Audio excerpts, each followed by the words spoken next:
আসসালামু আলাইকুম রহমতুল্লাহি ওবারাকাতু। সুপ্রিয় দর্শক, যে যেখান থেকে দেখছেন সকলকে স্বাগত জানাচ্ছি আজকের লাইভে। আশা করছি সকলে ভালো আছেন। আলহামদুলিল্লাহ, আল্লাহ পাকের অশেষ রহমতে আমিও ভালো আছি। তো দর্শক, আপনি যদি আমার চ্যানেলে নতুন হয়ে থাকেন তাহলে অবশ্যই চ্যানেলটিকে সাবস্ক্রাইব করবেন এবং পাশে থাকা বেল আইকনটি প্রেস করে দিবেন, যাতে নতুন ভিডিও আপলোডের সাথে সাথে সেই ভিডিও নোটিফিকেশন আপনার কাছে পৌঁছে যায়। আর যদি অলরেডি সাবস্ক্রাইব করে থাকেন, থ্যাংক ইউ সো মাচ। আপনারা অনেকেই দেখছেন, লাইভে যুক্ত হয়েছে, আমি দেখতে পাচ্ছি, বাট চ্যাট অপশন দেখতে পাচ্ছি না। দেখতে পেয়েছি, সরি, থ্যাংক ইউ। যাই হোক, অনেকে যুক্ত হয়েছেন। সাউন্ড কেমন আমাকে একটু জানান কাইন্ডলি। নাসির টি10 বলছে, কেমন আছেন ভাই? আমি ভালো আছি আলহামদুলিল্লাহ, আপনি কেমন আছেন? তারপরে কাউসার সাগর বলছে, আসসালামু আলাইকুম ভাই, কেমন আছেন? ভালো আছি আলহামদুলিল্লাহ। রাফি ভাই বলছে, আসসালামু আলাইকুম। ওয়ালাইকুম আসসালাম সাগর। এমবি কোম্পানির আপডেটটুকু দিবেন, ধন্যবাদ। এখনো আপডেট আসে নাই ভাইয়া। আদৌ এটার আপডেট পাই কিনা আল্লাহ মাবুদ জানে, জানি না কি অবস্থা আছে। আমার কাছে এই সোমবার পর্যন্ত সময় চেয়েছে, দেখি কি হয়। ঠিক আছে, এগুলো সব আপডেট দিতে পারবো ইনশাল্লাহ। আর আকন্দ রুবেল, আসসালামু আলাইকুম রুবেল ভাই, কেমন আছেন? ভালো আছি আলহামদুলিল্লাহ রুবেল ভাই। নিলয় এস এম, আসসালামু আলাইকুম ভাইয়া, কেমন আছেন? ভালো আছি আলহামদুলিল্লাহ। মামুন হোসেন বলছে, ক্রোয়েশিয়ার আপডেট দিয়ে। আসসালামু আলাইকুম। ক্রোয়েশিয়ার আপডেটই তো বেশিরভাগ সময় আমরা দিই। তো অনেকেরই অভিযোগ থাকে যে ভাই আপনি শুধু ক্রোয়েশিয়া নিয়ে কথা বলেন, বুলগেরিয়া নিয়ে কথা বলেন না। বুলগেরিয়া নিয়ে যে কথা বলার, এই সম্পর্কে অনেকগুলো ভিডিও আছে এবং আমার মনে হয় না যে আমি এই পর্যন্ত যত ভিডিও করি এমন কোনো ভিডিও আছে যে ভিডিওতে আসলে বুলগেরিয়া নিয়ে কথা থাকে না বা টাচ থাকে না। ঘুরে ফিরে ওই একটাই কথা, বুলগেরিয়ার জন্য এখনো বাংলাদেশ থেকে জমা দেওয়ার প্রক্রিয়া শুরু হয়নি। এখনো ইন্ডিয়ার জন্যই আপনাকে অপেক্ষা করতে হবে, বা ইন্ডিয়ার ভিসা থাকলে যদি এম্বাসি অ্যাপয়েন্টমেন্ট ওই আগে যে প্রক্রিয়া ছিল ওই প্রক্রিয়া এখনো চালু আছে বুলগেরিয়ার ক্ষেত্রে। তো সুতরাং এই বিষয়ে আর বেশি তেমন কোনো আপডেট নাই। পারমিট পাওয়ার ক্ষেত্রে, এনরোল পাওয়ার ক্ষেত্রে ওই দিকের কোনো সমস্যা নাই। পুলিশ ক্লিয়ারেন্স অ্যাটাস্টেশন যেটা ইন্ডিয়া থেকে করা যেত, সেটা ইন্ডিয়া থেকে হয় না, সেটা আমরা বুলগেরিয়া থেকে সরাসরি করে নিয়ে আসি। তো সুতরাং পুলিশ ক্লিয়ারেন্স অ্যাটাস্টেশনের সমস্যা না, পারমিট অ্যাপ্রুভালের সমস্যা না। সমস্যা হলো এম্বাসি অ্যাপয়েন্টমেন্ট ডেট এবং ইন্ডিয়ার ভিসা। ঠিক আছে, এই দুইটা যদি স্বাভাবিক হয় তাহলে কোনো সমস্যা নাই। ওকে, আর যেহেতু এটা এখন সমস্যা, ভিসা পাওয়া যায় না আর এম্বাসি অ্যাপয়েন্টমেন্ট নাই, সেই হিসাবে আমরা আশাবাদী ছিলাম, এখনো আছি, বাংলাদেশ থেকে ইনশাল্লাহ হয়তো দ্রুত শুরু হয়ে যাবে। এই জানুয়ারিতে শুরু হওয়ার কথা আছে। অলরেডি গতকাল বায়ের আর একটা ভিডিও দেখলাম, সেখানে তারা বলেছে, কর্মকর্তারা, যে অলরেডি বাংলাদেশ থেকে বিএফএস গ্লোবালের মাধ্যমে ক্রোয়েশিয়া, পোল্যান্ড, এরপরে ডেনমার্ক, সুইডেন, হ্যাঁ, এইসবের কাজ শুরু হয়ে গেছে। অচিরেই নাকি পর্তুগালের কাজটা শুরু হবে, কারণ পর্তুগালে প্রতি বছর মিনিমাম 6,000 প্রতি মাসে 6,000 আপনার জব সার্চার যারা সিজনাল ভিসা হয় সেগুলোর ডিমান্ড আছে ওদের ক্রোয়েশিয়ার, পর্তুগালের। কিন্তু যেহেতু বাংলাদেশ থেকে জমা টমা দেওয়া যাচ্ছে না, ইন্ডিয়াতে অ্যাপয়েন্টমেন্ট পাওয়া যাচ্ছে না, সেই হিসেবে এটা খুবই একটা ঝামেলা ব্যাপার হয়ে দাঁড়াইছে এখন। তো তারা আশাবাদী যে হয়তোবা বাংলাদেশ থেকে অচিরে খুব দ্রুত পর্তুগাল বিষয়ে তারা আপডেট দিতে পারবে। এছাড়া ইয়ে নিয়ে আসলে তার তেমন কোনো আপডেট দেয় নাই বুলগেরিয়া নিয়ে। তবে আমরা এর আগেই একটা ভিডিও দেখেছিলাম, যেটা একদম খুব অথেন্টিক ছিল। সেখানে বলা হয়েছে যে বাংলাদেশে বুলগেরিয়া একটা কনসুলেট অফিস করা হয়েছে এবং এখানে কনসুলেট অফিসে যে দায়িত্বপ্রাপ্ত কর্মকর্তা, তিনি অলরেডি তার পরিচয়পত্র মাননীয় রাষ্ট্রপতি আমাদের বাংলাদেশের এবং প্রধান উপদেষ্টা ডক্টর ইউনূস স্যারের কাছে তার পরিচয়পত্র পেশ করেছে এবং তারা আশাবাদী যে খুব দ্রুত বুলগেরিয়ার কাজ বাংলাদেশ থেকে শুরু হবে। এবং সেই প্রেক্ষিতে আমরা বলে আসছি, যতদিন পর্যন্ত আসলে শুরু না হয় ওইটা বলা পর্যন্তই থাকবে। আমরা আশাবাদী ইনশাল্লাহ ওদের কথার প্রেক্ষিতে যে বাংলাদেশ থেকে হয়তো আমরা জানুয়ারিতেই শুরু হবে। হয়তো এখন আজকে হয়তো 16, 17, 18 তারিখ, এখনো মোটামুটি 12 দিন 13 দিনের মতো সময় আছে। যদি এই মাস থেকে চালু হয়ে যায় আলহামদুলিল্লাহ, নাহলে ফেব্রুয়ারিতে হবে। ঠিক আছে? তো যতক্ষণ পর্যন্ত আসলে চালু না হবে ততক্ষণ পর্যন্ত যে যাই বলুক, আমি কি বললাম, ও কি বলল, অমুক কি বলল, ফেসবুকে কি বলল, কিছু যায় আসে না। অনেকে আমার কাছে ফেসবুকে লিঙ্ক দেয় যে ভাই দেখেন তো অমুকে এই লিঙ্কে এই বলতেছে, অমুকে এই লিঙ্কে এই বলতেছে। আমি বলি ভাই এসব দেখার আমার কোনো দরকার নেই। যেদিন আকাশে চাঁদ উঠবে এটা লুকিয়ে রাখতে পারবে না কেউ, এটা সবাই দেখতে পারবে। তো সুতরাং আপনাকে অপেক্ষা করতে হবে। ঠিক আছে, আমি কেন, কেউ কোনো আপডেট দিতে পারবো না যতক্ষণ পর্যন্ত চালু না হয়। এই হচ্ছে মোটামুটি বুলগেরিয়ার আপডেট। আর আমাদের কসোভোর কিছু আপডেট আশা করি আমরা এই মাসেই, পারমিট এবং জমার ব্যাপারে। আপনারা জানেন যে কসোভোতে কিন্তু বাংলাদেশে যে এম্বাসি আছে সেটা সম্পূর্ণ একদম করাপ্টেড এবং এখানে ঘুষ দিয়েও কাজ বের করা যায় না। কয়েকদিন পর পর এম্বাসি বন্ধ হয়ে যায়। বন্ধ হয়ে যায় বলতে ডেট পাওয়া যায় না, অ্যাপয়েন্টমেন্ট ডেট পাওয়া যায় না। অনির্দিষ্টকালের জন্য বন্ধ হয়ে যায় বা জমা দিছে পড়ে আছে বা জমা দেওয়ার ব্যবস্থা হয় না। এই ধরনের একটা অচল অবস্থা অনেকদিন থেকে চালু আছে কসোভো এম্বাসিতে। সেটা এই প্রক্রিয়াতে আসলে আমরা করতেছি না। আমরা ডেটের ব্যবস্থা করেই তারপরে সেগুলো করতেছি। তো সুতরাং বলতে পারি যে ইনশাল্লাহ হয়তো আমাদের যারা ক্লায়েন্ট এখন পর্যন্ত হয়তো 26টা আমরা জমা করেছি, ইনশাল্লাহ আশা করি এগুলো জানুয়ারির মধ্যে পারমিট এবং জমা দেওয়ার বন্দোবস্তটা আমরা করে ফেলতে পারবো ইনশাল্লাহ। যদি জানুয়ারির মধ্যে একান্ত না হয় হয়তো সর্বোচ্চ হইলে ফেব্রুয়ারির 10 তারিখ বা 15 তারিখের মধ্যে আমরা জমা টমা দেওয়ার ব্যবস্থা ইনশাল্লাহ করে ফেলবো। অনেকে আমাকে প্রশ্ন করে ভাই কসোভো এম্বাসি বন্ধ হয়েছে, এটা তো আমিও জানি এবং আমি কেন, এটা সবাই জানে যে কসোভো এম্বাসিতে যখন তখন আপনি অ্যাপয়েন্টমেন্ট ডেট পাবেন না, যখন তখন জমা দিলে আপনার কাজ হবে না। তো সেই হিসাবে এখানে বলা চলে যে একটু এশিয়ার ব্যাপার আর কি। তো এটা করেই আসলে করতে হবে। তো এগুলো প্রক্রিয়া সুসম্পন্ন আশা করতেছি আমরা এই মাসের মধ্যে, যদি সম্ভব হয় হলো, না হলে ফেব্রুয়ারির 10 থেকে 15 তারিখের মধ্যে আমরা ইনশাল্লাহ এগুলো আপডেট করতে পারবো। ক্রোয়েশিয়া নিয়ে তো আমি ওই দিনই একটা ভিডিওতে বলেছি যে গরম গরম কিন্তু অনেক নিউজ আসে, গরম গরম কিছুদিন ধরে নাকি ফেসবুক, আমি তো ফেসবুকে নাই, এটা সবাই জানেন হয়তো, ফেসবুকে নাই। আমার ইউটিউবে অনেকে প্রশ্ন করে যে ভাই বাংলাদেশ থেকে তো ক্রোয়েশিয়াতে জন্য আর কোনো ভিসা হবে না। হ্যাঁ, আবার দেখি যে কিছু কিছু লিঙ্ক শেয়ার করে ভাই আপনি তো কাজ করতে পারেন না, এই যে দেখেন অমুকে 15 দিনে অনলাইন করে ফেলে। অনলাইন মানে ওরা মনে করতেছে পারমিট। তো ওরা মনে করতেছে যে অনলাইন করে একটা কাগজ দিয়ে দিলে এটাই পারমিট। তো কিসের অনলাইন বললে, কিসের পারমিট বললে, কিসের ভিসা বললে, ওরা এগুলো কোনো তোয়াক্কা নেই, জাস্ট একটা কাগজ পাইলে খুশি। তো ওরা বলতেছে যে 15 দিনে হয়ে যায়, আপনি তো পারেন না। আবার ওরা দেখতেছে আমাকে বিভিন্ন লিঙ্ক পাঠায় যে দেখেন অমুকে তমুকে ফেসবুক কাঁপায় ফেলতেছে, ইউটিউব কাঁপায় ফেলতেছে, 14 দিনে পারমিট দিয়ে দেয়, তারপরে 30 দিনে কি বলে 14 দিনে অনলাইন দিয়ে দেয়, 30 দিনে পারমিট দিয়ে দেয়, তারপরে 3 মাসে ভিসা দিয়ে দেয়, এরপরে 4 মাস, টোটাল 4 মাসের মধ্যে একদম ফ্লাইট। তো এই ধরনের গরম গরম নিউজ একদম মানে চড়াও, মানে কি বলে এটাকে, একদম সয়লাভ হয়ে আছে সোশ্যাল মিডিয়াতে। তো এগুলো তো অনেকে আরক্ত হয়, আসক্ত হয় এবং অনেকে অনুপ্রাণিত হয়। অনেকে তো আসলে বাংলাদেশি মানুষজনের কথা বলে আসলে লাভ নেই। তারা এক জায়গায় যখন অনেকদিন ওয়েট করে তখন তাদের রু উঠে যায় এবং তারা এদিক সেদিক ছুটে শুরু করে। তো এই বিষয়ে আমি একটা পোস্ট দিয়েছিলাম ওই দিন যে আসলে কেন মানুষ ঠকে আর কি, বাঙালিরা যে কেন ঠকে। এই যখন এই ছোট্ট ছোট্ট সংক্ষিপ্ত অফার গুলো পায়, খুব চটকদার বিজ্ঞাপন গুলো দেখে, তাদেরকে খুব আকৃষ্ট করে এবং তারা এগুলোতে খুব দ্রুত প্রভাবিত হয়ে পড়ে। আর তখন তারা ঝাঁপ দেয় আর তাড়াতাড়ি ওত পেতে থাকে যে হ্যাঁ আয় তোকে ধরবো, স্বীকার করবো। আপনার ভিসার খবর নাই, আপনি একটা কাগজ দেখাই এই যে অনলাইন হয়েছে, এই যে আপনার পারমিট হয়েছে। এখনকার সিচুয়েশন আপনি কেন বুঝেন না? সারা বাংলাদেশের মানুষের বড় বড় যত এজেন্সি আছে সবার খরা চলতেছে, এদের ওই পুকুর নদী নালা সব শুকিয়ে কাঠ হয়ে গেছে, আর আপনার এখানে শুধু ভরা বর্ষা। কোথা থেকে কিভাবে কি হয়, একটু মাথা খাটাইয়া তারপরে কাজ করবেন। আমার এগুলোতে কোনো আপত্তি নেই, আপনি যদি এইভাবে করতে পারেন। 15 দিনে, 30 দিনে, 4 মাসে যদি ফ্লাইট হয়ে যায়, এই প্রক্রিয়া যদি আপনি ইয়ে হয় যে না ওকে ঠিক আছে আপনি পারেন না, আমি আমাদের ক্লায়েন্টদের উদ্দেশ্যে ওই দিনই বলেছিলাম যে ভাই আপনার জন্য আমাদের দরজা খোলা, যে কোনো সময় এসে আপনার ফাইল নিয়ে গিয়ে আপনি 4 মাসের ফ্লাইট দিতে পারেন, কোনো সমস্যা নেই আমাদের। বাট এসব ছল ছাত্রী বকচক্কর বং বাং এই কাজের সাথে আমরা একদম সম্পৃক্ত না। আমরা শর্ট টাইমে কোনো কাজ করতে পারি না, কোনো কাজ করতে পারি না। ঠিক আছে, আপনার অফিসে কল দিছিলাম, কেউ কল ধরে না। ক্রুইসের জন্য কি আবাসিক হোটেলের কাজ আছে? না, আবাসিক হোটেলের কোনো কাজ নাই। আর ফোন দিতে হবে ভাইয়া অফিস টাইমে, সকাল 10টা থেকে সন্ধ্যা 7টা, শুক্রবার ছাড়া অন্য দিন। এছাড়া অন্য সময় অফিসের লোকজন তো ফোন ধরবে না, এটা বুঝেনি তো। পার্সোনাল লাইফ তো সবার আছে, পার্সোনাল সময় সবার আছে, ফ্যামিলি আছে। সারাদিন তো আমাদের ফোন ধরে তারা বসে থাকবে না। ঠিক আছে, তো ওই সময়টার মধ্যে ইনশাল্লাহ ফোন দিবেন, সবাই ফোন ধরবে। আজকে তারেক ভাইয়ের সাথে কথা হয়েছিল, আমার পুলিশ ক্লিয়ারেন্স সেশন হয়ে আসছে, এখন নাকি বুলগেরিয়া পাঠানো হয়েছে। হ্যাঁ, ইনশাআল্লাহ দোয়া করবেন। বুলগেরিয়া নিয়ে আল্লাহর রহমতে আমাদের কোনো বললাম আরকি যে পারমিট পর্যন্ত কোনো সমস্যা নেই।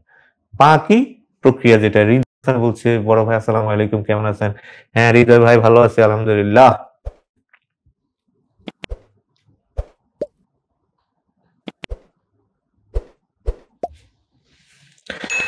আর এই যে শীতের সময়টা, এটা কিন্তু নতুন কথা না। এটা কিন্তু নতুন কথা না। এই যে শীতের সময়টা আসলে কিন্তু প্রতি বছরই আপনার এই ভ্যাকেন্সি-ট্যাকেন্সি একটু কম থাকে। এটা সবাই জানে।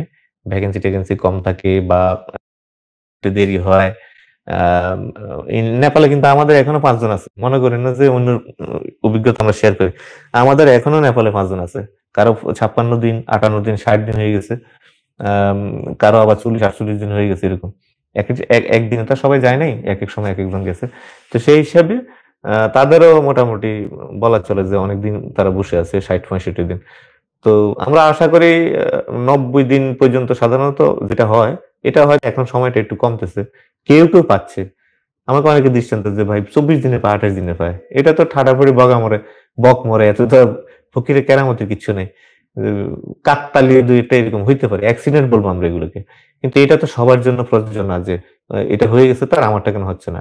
এরকম যদি কারো ভিতরে ধ্যান ধারণা থাকে বা কারো ভিতরে যদি এরকম চিন্তা থাকে যে হয়তোবা আপনি ওইভাবে কিছু করতে পারেন না দেখে আমার দেরি হচ্ছে, অমুকে করে ফেলছে দেখে তারটা তাড়াতাড়ি আসতেছে। তাহলে আমি বলব আপনি আপনার মতো করেন। আমাদের এম্বাসিতে ওই ধরনের কোনো হাত নেই। ঠিক আছে? আমাদের পূর্ববর্তী যে কোম্পানি ছিল যেটাতে ভিসা পেয়ে আমরা ক্রোয়েশিয়াতে আসছি, আমরা ২১ জন আমরা আসছি। সেই কোম্পানির তরফ থেকে এম্বাসিতে ওরা কিছু করে আলহামদুলিল্লাহ আমাদের সবাইরই ভিসা আ অ্যাপ্রুভাল করাইছে। সেটা হলো তাদের বিষয়। সব কোম্পানি সবকিছু করতে পারে না বা এগুলা অনৈতিক কাজের ব্যাপারে সবাই রাজিও হয় না। তো সুতরাং এগুলো নিয়ে ইয়ে করবেন না। আর এই যে শর্টকাটে এই না সেই না এগুলো করা মানে আপনি হয়তো প্রতারণার ফাঁদে পা দিলেন। এগুলো থেকে যতটুকু দূরে থাকা সম্ভব করবেন। কারণ নেপালে থাকা খাওয়া কিন্তু আপনার কোটি টাকা খরচ হয় না।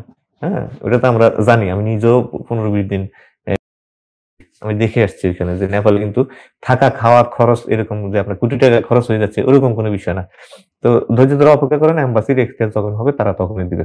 বাট আমাদের কাছে তো কোম্পানির থ্রুতে নিউজ আসে যে আপনার এই অমুক ক্লায়েন্টের ব্যাপারে এম্বাসি থেকে পুলিশ স্টেশনে ফোন দিয়েছে, পুলিশ আমাদেরকে ফোন দিয়েছে। অর্থাৎ কোম্পানির দায়িত্বপ্রাপ্ত কর্মকর্তা যারা তারা আমাদেরকে জানায় যে হ্যাঁ, তাদের পুলিশ ভেরিফিকেশন হইছে। তো এটা আমরা টাইম টু টাইম বলে দিতে পারি। কিন্তু এম্বাসিকে ফোন দিয়ে যে এই আমার লোক বসে আছে ওইখানে, তাদের কেন তদন্ত করছেন না, তাদের কেন তাড়াতাড়ি বিষয় দিচ্ছেন না। এটা আসলে আমি বলব যে গাঁজাখুরি কথাবার্তা। তো এগুলো থেকে একটু বিরত থাকবেন। আর সবর করবেন আল্লাহর প্রতি। সবর রাখবেন আল্লাহর প্রতি। ইয়ে রাখবেন। আস্থা যেন থাকে। ঠিক আছে? নির্ভরতা সবকিছু থাকবে আল্লাহর উপরে। আল্লাহ পাক সবকিছু করে দিবেন ইনশাআল্লাহ। কারণ ভিসা দিবে এম্বাসি, ভিসা আমি আপনি কেউ দিব না। ঠিক আছে? তো আমি বলব এগুলো নিয়ে অধৈর্য হওয়ার কিছু নাই। সবর করে ধৈর্য ধরে অ্যা থাকেন ইনশাআল্লাহ।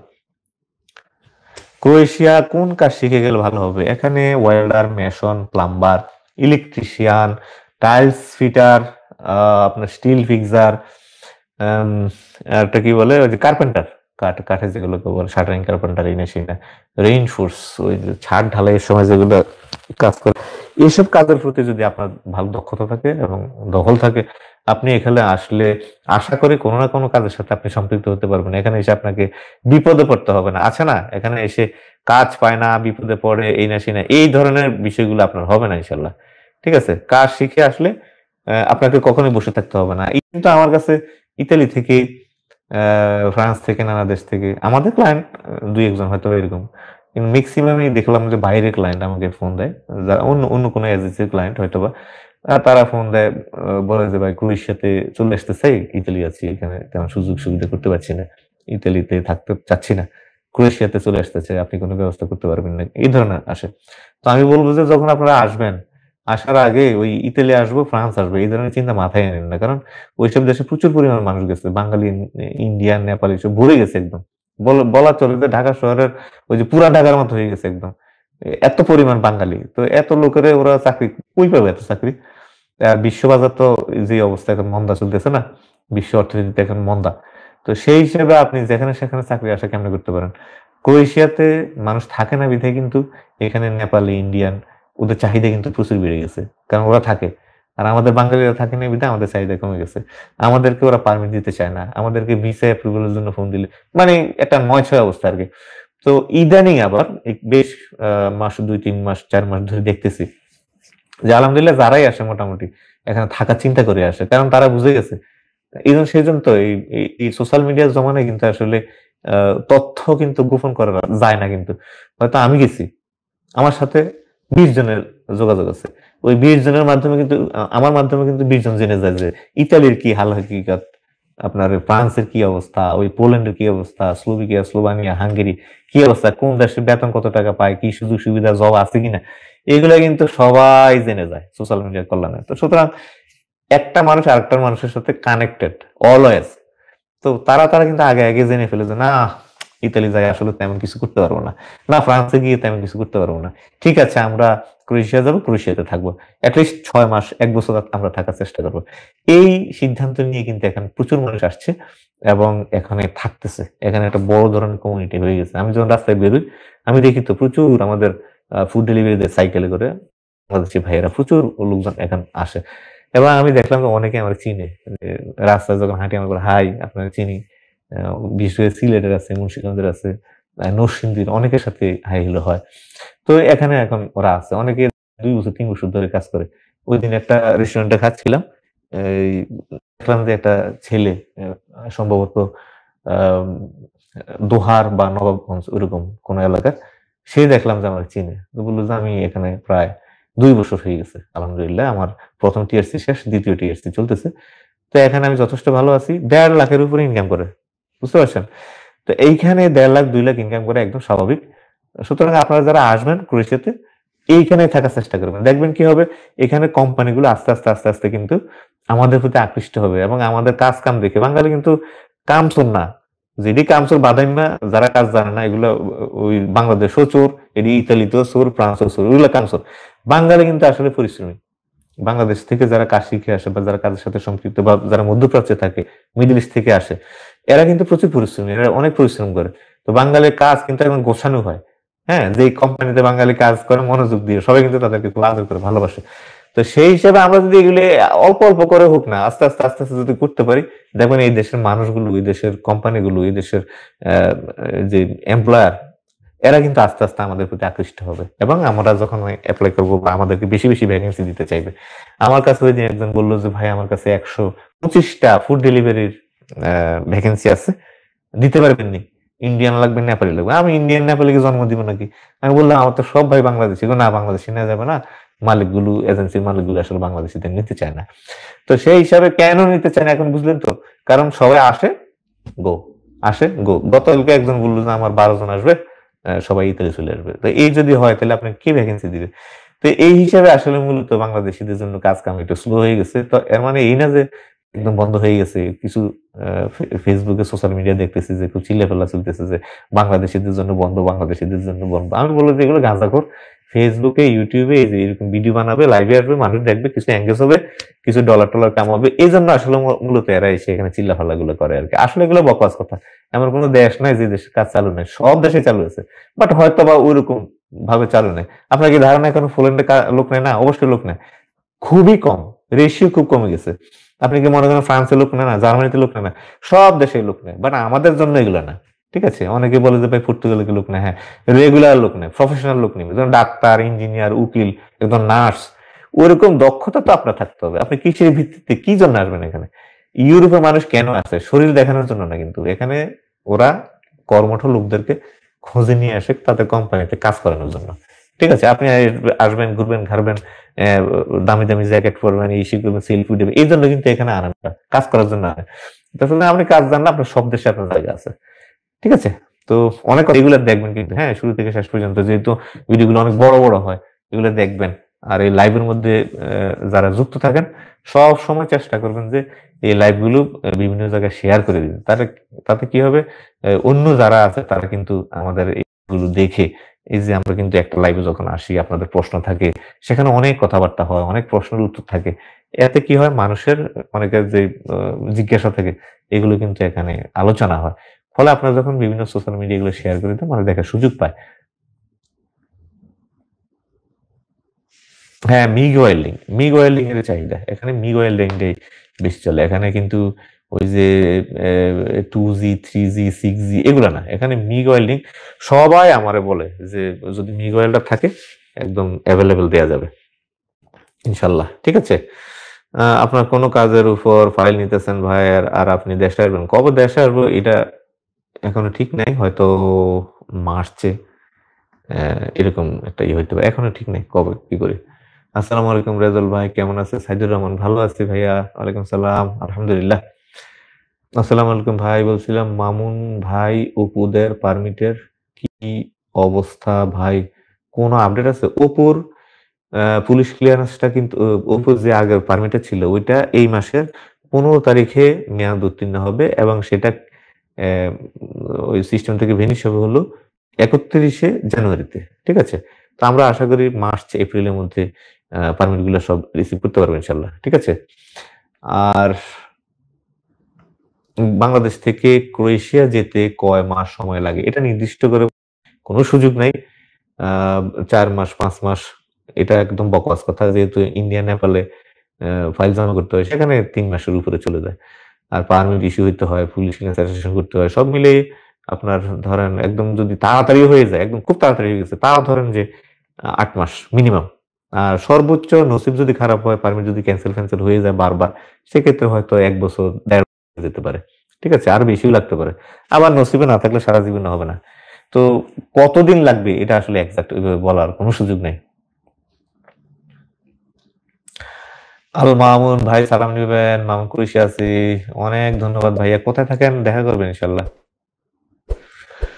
সোহান রহমান কেমন আছেন ভাই? আমাদের কি কোনো খবর আছে? হ্যাঁ, খবর আছে। গতকালকা আ শুক্রবার ছিল তো গতকালকা আমাদের লোক গেছিল।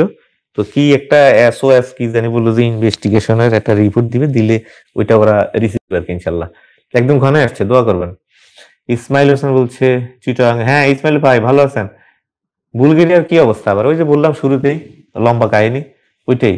পারমিট-টারমিটের কোনো সমস্যা নাই ইনশাআল্লাহ। পারমিট অ্যাপ্রুভাল এর কোনো সমস্যা নাই। সমস্যা একটাই যে বুলগেরিয়ার জন্য ইন্ডিয়াতে জমা-টমা দেওয়া যাচ্ছে না সেটাই। আর এছাড়া অন্য কোনো সমস্যা নাই। সোহান ব্যাপারী ভাই পারমিটের কি কোনো আপডেট আছে? না, এখনো কোনো আপডেট নাই। সোহান ব্যাপারী। আ কিং ইসলাম মিগ ওয়েল্ডিং এর চাহিদা হ্যাঁ, মিগ ওয়েল্ডিং এর চাহিদা খুব ভালো আছে আলহামদুলিল্লাহ এখানে। আর এখন তো শীতের সময় কোনটারই কোনো চাহিদা নাই। সোজা কথা। বাইরে কোনো কাজ হয় না। রেস্টুরেন্টে কোনো আউটডোর কাজ নাই। তারপরে আপনার ওই যে বিল্ডিং এর বাইরের অংশে যে এসব এগুলো কোনো কাজ হয় না এখন।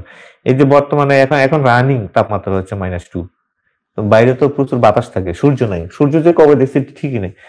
তো সে এরকম একটা মানুষ কাজ করে কিভাবে? তো এগুলো বন্ধ আছে আউটডোর কাজ। আর পরশুদিন তার আগের দিন আ পরশুদিন হ্যাঁ, পরশুদিন বরফে ঢাকা ছিল। আ তো কৃষি খামার-টামার এগুলো তেমন কাজ-টাজ হয় না। তো সুতরাং এখন আসলে কোন কাজে এই যে এখন যদি বলেন যে ভাই আজকে কি কাজের ডিমান্ড আছে? আজকে কোন কাজের ডিমান্ড নেই। ঠিক আছে? বা আজকে কোন কাজের তেমন কোন চাহিদা নাই। আবার দেখবেন যে জানুয়ারি শেষ হইছে, ফেব্রুয়ারি শেষ হইছে আবার ধমে শীত কমে আসবে আবার সবকিছু চালু হয়ে যাবে ইনশাআল্লাহ। তখন আবার ব্যাপক হারে শুরু হয়ে যাবে। কিছু মানুষ আসলে এইজন্যই কান্নাকাটি করে, হা হুতাশ করে যে, মনে হয় হইব না। এই ডিমান্ড নাই, এই নাই, সেই নাই, নিবে না, এই নাই, এইগুলা। না আরকি, না জানলে যা হয় আরকি। যখন আপনার শীত হবে, প্রত্যেকটা রেস্টুরেন্টে আবার লোক লাগবে। প্রত্যেকটা রেস্টুরেন্টে। আর এখানে তো ছোটখাটো রেস্টুরেন্ট না। একেক রেস্টুরেন্ট বিশাল। এবং ভিতরে যত জায়গা তার চাইতে বাইরে আর বিশাল পরিমাণ জায়গা। খোলা জায়গায় মানুষ ১ কাপ কফি নিয়ে গল্প করতে ধরেন ২-৩ ঘন্টা ধরে গল্প করে খায় বসে। এইগুলো চলতেছে এখানে দেখলাম। তো শীতের শেষে আবার প্রত্যেক সেক্টরে ব্যাপক হারে ডিমান্ড আসবে। ঠিক আছে? এই যে এখন যে অচল অবস্থা অনেকে বলতেছে যে এই হয়ে গেছে, সেই হয়ে গেছে। এটা কিন্তু আজকের নতুন বিষয় না। গত বছরও এরকম ছিল, তার আগের বছরও এরকম ছিল, সবসময় এরকম। শীত আসলেই ডিমান্ড একটু কমে যায়। হ্যাঁ? এবং স্লথ হয়ে যায়। পারমিট একটু দেরিতে আসে। ভিসা ডেলিভারি একটু দেরিতে আসে। কারণ আপনি যদি শীতের মধ্য শীতে ধরেন ডিসেম্বরে আপনি আসছেন বা জানুয়ারিতে আপনি আসছেন। ভিসা হয়ে গেছে জানুয়ারিতে আপনি ফ্লাইট দিয়ে আসলেন। আপনার তো কোনো কাজ নাই। ওই আয়নায় আপনারে বাসা দিয়ে বসায় রাখতে হবে। এজন্য কি তার জন্য কি প্রতি মাসে বাসা ভাড়া আপনার পিছনে খরচ হচ্ছে। তো এটা তো তারা করবে না। এজন্য তারা একটু বলে যে, "না, একটু যেহেতু কাজই বন্ধ আছে তো একটু পরে আসুক।" এই আরকি। এজন্য আসলে এরকম হচ্ছে। অন্য কিছু না। ক্রোয়েশিয়া যেতে আগ্রহী, কিন্তু বিএফএস কি পুরাতন পাসপোর্ট জমা দিতে হয় নাকি? পুরাতন পাসপোর্ট হারিয়ে গেছে একটা, না ওরকম কিচ্ছু লাগবে না। বিএফএস হারাই গেলে, হারাই যাওয়ার একটা জিডি কপি থাকলে সাথে দিয়ে দিতে পারেন, কোনো সমস্যা। ওরা চেক করে, জিজ্ঞেস করে যে অন্য পাসপোর্টটা কই। যেমন আমার ৩টা পাসপোর্ট ছিল, আমার জিজ্ঞেস করেছে আরেকটা পাসপোর্ট, আমি বললাম যে নাই। তো ওইটার আবার ইয়ে ছিল আমার কাছে, স্ক্যান কপি ছিল, ওইটা আমি দিয়ে দিছি। ঠিক আছে? আর ২টা পাসপোর্ট একসাথে স্টাপলার করা ছিল, দিয়ে দিছি। তো দ্বিতীয় যে পাসপোর্টটা, ওইটার মধ্যে কিন্তু তার আগের পাসপোর্টের ইয়েটা আছে, নাম্বারটা আছে। তো আমার জিজ্ঞেস করলো যে আপনার ৩য় পাসপোর্টটা কোথায়? আমি বললাম যে ওইটা নাই, এটা হারাই গেছে, ভ্যানিশ। স্ক্যান কপি আছে? আমি বললাম হ্যাঁ, প্রিন্ট কপি ছিল, আমি এটার সাথে দিয়ে দিছি। হয়ে গেছে, কোনো সমস্যা নেই। ঠিক আছে? ওগুলা আসলে বড়সড় কোনো সমস্যা না। এনআইডি নাম্বার ও বাবার নামের ভুল আছে, সেগুলো সংশোধন করেছি। হ্যাঁ, কোনো সমস্যা নাই। বাপের নামের বাপের নামের অংশ ভুল, বাপের নামের এনআইডি কার্ডের সমস্যা, এইসব কিচ্ছু কোনো মেজর সমস্যা না। এগুলো আসলে ভয় পাওয়ার কিচ্ছু নাই। আপনার যে বিষয়গুলো ওরা সবচাইতে বেশি দেখবে, সেটা হলো আপনার নাম, আপনার জন্ম তারিখ, আপনার পাসপোর্ট নাম্বার। এর বাইরে কোনো বিষয় নিয়ে সিরিয়াস কোনো কিছু নাই। ঠিক আছে? অত ভয়ের কিছু নেই ইনশাল্লাহ। সার্বিয়া, বসনিয়া নিয়ে কাজ করি না। বসনিয়ার ডিমান্ড আসছে আমার কাছে, কিন্তু বসনিয়ার জন্য তো ইন্ডিয়া যেতে হয়। ইন্ডিয়া রিলেটেড কাজ থেকে যতটুকু দূরে থাকা যায় এখন, সেটাই ভালো। এক ভাই বিপ্লব সরকার বলছে, বুলগেরিয়া খবর বলেন ভাই, এম্বাসি কবে আসবে জানেন? ওই ভিডিও শুরুতে আধা ঘন্টা কথা বলছি, শুনে নিয়েন ইনশাল্লাহ। হ্যাঁ, মিজান ফ্রম ইউরোপ, ভিসার হওয়ার পর জন্ম সনদে বয়স কমালে ফ্লাইট, কোথারে ভাই? এগুলো কিচ্ছুই না, কিচ্ছু দেখবে না। আপনি ফ্লাইটের সময় দেখবে টিকিট, বাংলাদেশে আপনার দেখবে ম্যান পাওয়ার কার্ড। হ্যাঁ, আপনার সর্বোচ্চ হলে ওয়ার্ক পারমিট, কন্ট্যাক্ট লেটার, এর বাইরে কিচ্ছু না, কিচ্ছু দেখবে না। আর কেউ কেউ আবার পুলিশ ক্লিয়ারেন্স দেখে, এটা এটা কিন্তু রাখবেন সাথে। পুলিশ ক্লিয়ারেন্সটা দেখে, হুট করে বলবো পুলিশ ক্লিয়ারেন্স দেখাবো, এই জন্য পুলিশ ক্লিয়ারেন্সটা সাথে রাখবেন। আলামিন বলছে 26/12 বরিশাল থেকে আমি আলামিন আপনার গ্লোবাল হলিডে এজেন্সিতে জমা দিয়েছি। ঠিক আছে ইনশাল্লাহ। অফিসে সবসময় যোগাযোগ রাখবেন, কাজের আপডেটের জন্য অফিসের নাম্বারগুলোতে সবসময় যোগাযোগ রাখবেন, কারণ আমার কাছে তো নাম্বার মুখস্থ থাকার কথা না। হ্যাঁ, অফিসের নাম, পাসপোর্ট নাম্বার সহ কবে জমা করছেন সবকিছু ওদের কাছে ফরম্যাট করা থাকে। তো সুতরাং আপনি যখন তল্লাশি করবেন, ওরা দেখে আপনাকে বলে দিতে পারবে। আমার কাছে জিজ্ঞেস করলে কোনো নিউজ পাবেন না আসলে। আর লাইভে আসলে এগুলো না বললেই ভালো।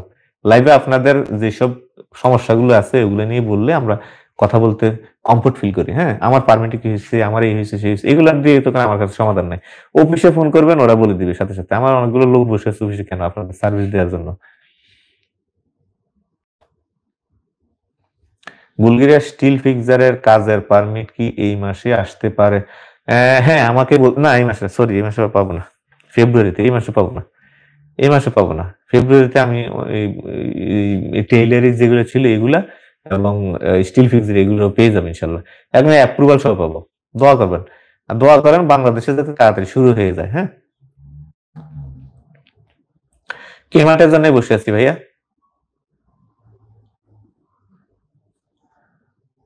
তানজিল হাসান, বাংলাদেশ থেকে ভিসা প্রসেস করা যাবে কোন কোন দেশের? বাংলাদেশ থেকে এখন ক্রোয়েশিয়া হচ্ছে, বাংলাদেশ থেকে হচ্ছে, আহ, যদি আপনি করাইতে পারেন আর কি, সার্বিয়া করাইতে পারবেন এখানে বসে বসে। আপনি করাইতে পারবেন আহ, কি বলে, পোল্যান্ডের, আপনি করতে পারবেন আহ, ডেনমার্ক, সুইডেন, এগুলার হয় বাংলাদেশ থেকে। আপনাদের মাধ্যমে সার্বিয়া যেতে কত টাকা লাগবে, বেতন ভাতা কেমন কি? কোনো কিছু নেই ভাই, মাফ সাহেব, সার্বিয়ার ফাইল নিচ্ছি না। সার্বিয়ার আমি না, বাংলাদেশে বড় বড় বাগারাও এম্বাসিতে ফাইল জমা করে চুপচাপ পড়ে আছে, খুব বাজে অবস্থা। হ্যাঁ, তবে আমাদের কিছু অ্যাপ্রুভাল আশা করি আমরা এই মাসে পেয়ে যাবো ইনশাল্লাহ। অনেকদিন থেকে পড়ে আছে। আমি বলি যে ভাই হয় ক্যান্সেল করে দাও, কাস্টমারে বলি যে মাফ সাহেব যাও, অথবা অ্যাপ্রুভ দিয়ে দাও। অ্যাপ্রুভাল না, ক্যান্সেল না, চুপচাপ পড়ে থাকে, এটা তো খুবই খারাপ জিনিস। ঠিক আছে? এই অবস্থায় কোনো লাখ লাখ মানুষ ওয়েট করতেছে। আমাদের ফেসবুকে একটা গ্রুপ আছে, দেখেন, মেবি এটা 93,000 মেম্বার হয়ে গেছে, সার্বিয়া প্রবাসী। ওইখানে জয়েন করেন, ওই মানুষের হাউতে দেখতে পারবেন কি অবস্থা এখানে। আমি একটা এজেন্সিকে বলেছিলাম সার্বিয়া যাওয়ার জন্য, কিন্তু এজেন্সি বলছে বাধ্যতামূলক পুলিশ ক্লিয়ারেন্স লাগবে না। ক্লিয়ারেন্স লাগে না তো সার্বিয়ার জন্য, আসলে পুলিশ ক্লিয়ারেন্স লাগে না, সত্যি বলেছে। ভাই কেমন? ভালো আছে আলহামদুলিল্লাহ। আপনার সাথে দেখা করবো ইনশাল্লাহ। হ্যাঁ, অবশ্যই অবশ্যই ইনশাল্লাহ। আপনারা ননসেনজেন কোন দেশ নিয়ে কাজ করেন? ওই যে কসোভো করি, আর এখন মলদোভা, আর সার্বিয়া, ক্রোয়েশিয়ার বাইরে কিছু না। ক্রোয়েশিয়া, বুলগেরিয়া, আর বাইরে কিছু না ইনশাল্লাহ। তো লাইভটা কতক্ষণ হইলো আসলে মূলত বুঝতেছি না, অনেকক্ষণ হয়তো হয়ে গেছে, অনেকক্ষণ ধরে আছি আপনাদের সাথে লাইভে। শেষ করে দিব তার আগে কিছু কথা বলে নেই, শোনেন। যে উড়ু খবরে কান দিবেন না, যে চিলে নাকি কান নিয়ে গেছে, চিলির পিছে দৌড়াবেন না, কান ধরে দেখবেন যে আপনার কানটা আসে কিনা। হ্যাঁ, তো ক্রোয়েশিয়ার কাজ বন্ধ হয়ে গেছে, ইনাসিনে এগুলোতে একদম বকওয়াস কথাবার্তা, এগুলোতে একদম কান দিবেন না। আর কান দিয়ে আমাদেরকে হুদাই খালি মেসেজ দিয়েন না, ভাই সার্বিয়া নাকি ক্রোয়েশিয়া নাকি বন্ধ হয়ে গেছে, ভাই ক্রোয়েশিয়া নাকি বাংলাদেশের সঙ্গে, খুবই বিরক্তিকর। এই ভিডিওটা এই জন্যই বললাম, এবং এগুলোতে অনেকক্ষণ ধরে এই কথাগুলো এই জন্যই বললাম, যাতে আপনারা আসলে বুঝতে পারেন কাজের গতির কিছুটা এদিক সেদিক হয়। কাজ কোনো দেশে কোনোদিন বন্ধ হয় না। ক্রোয়েশিয়াতে প্রশ্নই আসে না। ক্রোয়েশিয়াতে এমন না যে বাংলাদেশি কোটি কোটি মানুষ আছে এখানে, যে বন্ধ হয়ে গেছে আর বাংলাদেশ থেকে শ্রমিক নিবেন, এগুলো বকওয়াস কথা। তো এগুলো কোনোদিনও কানে নেবেন না। আর শর্টকাট পথে হাঁটবেন না। ক্রোয়েশিয়ার প্রক্রিয়া এত সোজা না, ঠিক আছে? ওই যে অনলাইন কফি বংবাং দেখাইয়া টাকা হাতে নিয়ে এরপরে রাস্তায় রাস্তায় বিক্রি করবেন, যেটা আমি ওইখানে ওই আমার ফেসবুকে পোস্ট করেছিলাম, যে ডাইরেক্ট ভাষায় বলছি যে হুগা মারা খাইবেন। যদি আপনার খাওয়ার ইচ্ছা থাকে আমাদের কোনো সমস্যা নেই, আপনারা যেতে পারেন। যখন খাইবেন তারপরে জলদি ডুলতে ডুলতে এসে বলবেন যে হা হা খাইছি। মানে এগুলা উদ্ভট কথাবার্তা, ফালতু, এগুলার ধারে কাছেও যাবেন না। দেখবেন ভিসা সাকসেস মানুষের, অনলাইন সাকসেস দিয়ে আপনার কিছু যায় আসে না। ভিসা কে করতে পারে? এবং আপনার কষ্টার্জিত টাকাটা সেভ আছে কিনা, টাইমের খেতা ফুটেন, কিসের টাইম মিয়া? বাঙালির আবার টাইম আছে নাকি? 28 বছর 30 বছর পর্যন্ত গাঁজা খাই তো বন্ধুদের সাথে আড্ডা মেরা, মেয়েদের স্কুলের সামনে দাঁড়ায় থেকে তো 30 বছর পার করে দেয়। কিসের আবার টাইমের চিন্তা করেন আপনি? দালালের কাছে ফাইলটা দিয়ে পাগল হয়ে যান। কিসের টাইমে চিন্তা করেন? আপনার মূল্যবান সময় গেছে, এই না সেনে জীবন শেষ, ধ্বংস। আমি পারমিটের শোকে কাউরে মরতে দেখি নাই, বিশ্বাস করেন, কাউরে স্ট্রোক করতে দেখি না, হার্ট অ্যাটাক করতে দেখি না। বকওয়াস, এই সারাদিন খালি এগুলা। একটা জিনিস মাথায় রাখবেন সবসময়, এই যে টাকা, টাকা এটা হারাইলে পাবেন না, ঠিক আছে? টাকা, এই টাকাটা যাতে আপনার সেফ থাকে, এই জিনিসটা সবসময় দেখবেন, ঠিক আছে? আর ভিসা হয় কিনা, আপনার টাকা সেফ আছে কিনা এটা দেখবেন। কি টাইম টিম বংবাং টাইম। হ্যাঁ, যদি টাইম করেন তাহলে ভাই আমাদের ধারে কাছে আসার দরকার নেই, মাফ চাই। আমরা ওই একদম ডিউ টাইমে অল্প সময়ের ভিতরে এগুলো আমরা করি না, ঠিক আছে? সবাই ভালো থাকবেন, সতর্ক থাকবেন, সজাগ থাকবেন, চোখ কান খোলা রাখবেন। সোশ্যাল মিডিয়ার প্রোপাগান্ডা ফাঁদে পড়ে হগা মারা খাইয়েন না। ভালো থাকবেন। আল্লাহ হাফেজ। আসসালামু আলাইকুম ওয়া রাহমাতুল্লাহি ওয়া বারাকাতুহু।